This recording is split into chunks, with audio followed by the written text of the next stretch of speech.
liebe Schwestern und Brüder, in einem Buch zur Firmenvorbereitung habe ich einen Text gefunden, den ich Ihnen gerne vorlesen möchte. Als Christus in den Himmel aufgefahren war, traten die Engel zu ihm und fragten ihn voll Sorge: Wie soll es denn mit deinem Reich auf der Erde weitergehen, wenn du jetzt Wohnung nimmst zu Rechten deines Vaters? Ich habe doch meine Jüngerinnen und Jünger auf der Erde, gab er ihnen zur Antwort. Aber die Engel ließen sich nicht beruhigen. Sie hatten auf die Erde geschaut, sie hatten die Menschen gesehen, denen Jesus seine Kirche anvertraut hatte. Alltagsmenschen, keine Großen ihrer Zeit zwar guten Willens, aber letztlich kaum bekannt, schwach, verängstigt und von Zweifeln geplagt. Deshalb fragten sie ganz erschrocken: Herr, hast du denn wirklich keinen anderen Plan? Nein, antwortete Jesus. Nein, einen anderen Plan habe ich nicht. Alltagsmenschen, kaum bekannt, schwach, verängstigt und von Zweifeln geplagt. So stehen die Jüngerinnen und Jünger am Beginn des Pfingsttages vor uns. Sie beten, aber sie haben sich versteckt und sie wissen nicht, wie es weitergehen soll. Einige sind enttäuscht, desillusioniert, sie sind doch so begeistert gewesen. Wo ist das alles geblieben? Sicher hat der eine oder andere, die eine oder andere schon daran gedacht, wegzugehen, ins alte Leben zurückzukehren, heimlich oder mit einer wortreichen Erklärung. Aber noch harren sie aus und dann geschieht es. Sie können es nicht überhören. Sie können es nicht übersehen. Der Geist Gottes kommt auf sie herab. Der Tröster, den Jesus ihnen versprochen hat, ist an ihrer Seite. Der alles neu macht, ist da. Ändert sie, macht sie zum neuen Menschen, macht sie zu Menschen, die den Plan Jesu Wirklichkeit werden lassen können.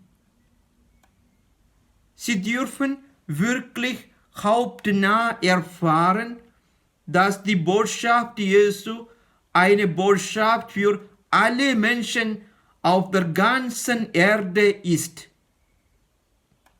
Sie dürfen erleben, dass der Heilige Geist alle Sprachgrenzen durchbricht, dass jeder das, wie sie verkünden wollen, nicht nur so hört, als sei es in seiner Sprache gesprochen, sondern es auch versteht, es begreift.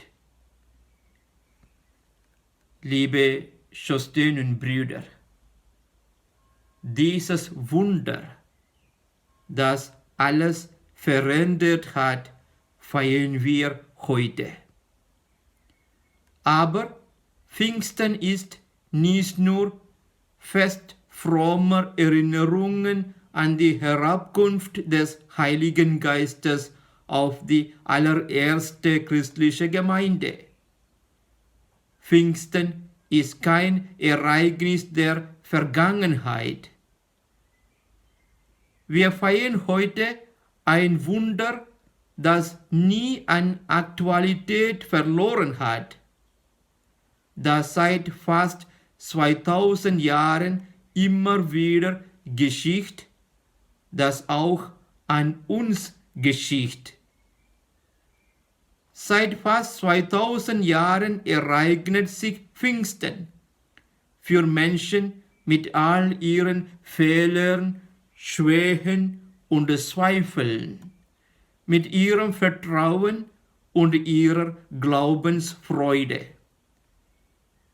Seit fast 2000 Jahren werden Christen durch Gottes Geist ermutigt, den Plan Jesu zu verwirklichen, seine Botschaft zu verkünden.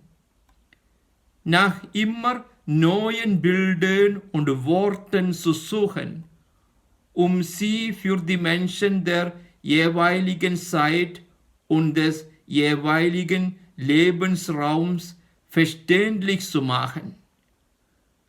Durch ihr Leben ein Beispiel zu geben, damit ihre Mitmenschen die frohe Botschaft vom Reich Gottes wirklich verstehen und begreifen können. Heute sind wir diese Christen. Heute will der Heilige Geist unser Leben verändern. Heute müssen wir diesem Geist unsere Herzen öffnen. Das erfordert Mut, das erfordert Kraft. Darum möchte ich meine Gedanken zum Pfingstfest mit einem Gebet schließen. Komm, Heiliger Geist, du schenkst deiner Kirche Einheit in der Vielfalt. Du lässt uns die Botschaft Jesu und seinen Auftrag verstehen. Du schenkst uns Zeiten des Aufatmens im Gebet. Komm, Heiliger Geist, ermutige uns weiter an der Kirche zu bauen und dabei unsere verschiedenen Talente einzubringen. Vertiefe unsere Liebe zu Jesus und unsere Freude am Evangelium. Schenke der ganzen Kirche den Atem deiner Nähe. Komm, Heiliger Geist, lass es Pfingsten werden in der Kirche, in der Welt, in unserer Gemeinde und in unseren Herzen. Amen.